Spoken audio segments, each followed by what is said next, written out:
Mám 78 rokov, 78 rokov som v cieľovej rovinke a prečo? Prečo sa vraciam k tomu 45. roku obsesívne? Celý život.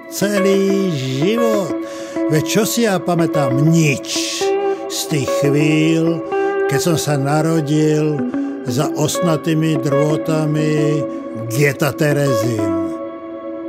Okolo mňa umierali deti. Ja som sa narodil. Okolo mňa umierali ľudia. Ja som sa narodil. Moja mama ma kojila bielým mliekom. Hovorila na mňa. Hladkala mňa. Dotýkala sa ma.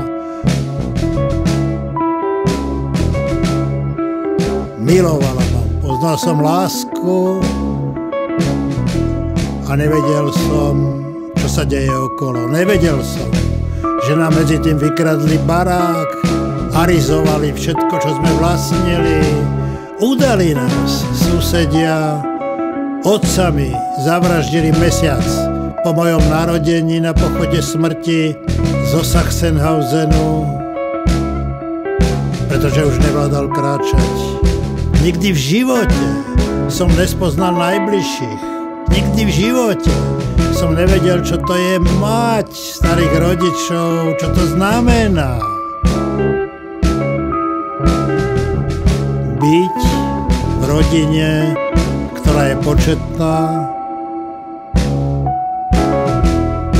a nosiť v sebe traumu, s ktorou sa nikdy v živote nevyrovná.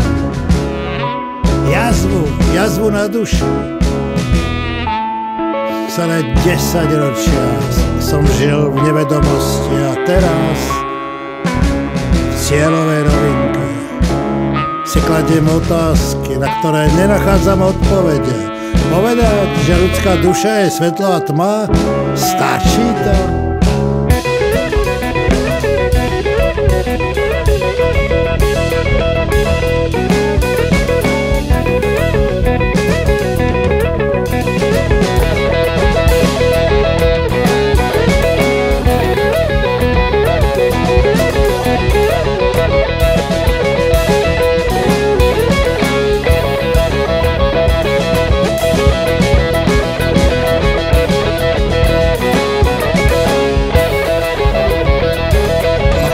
Otázok znie, aký zmysel má život v temnotách.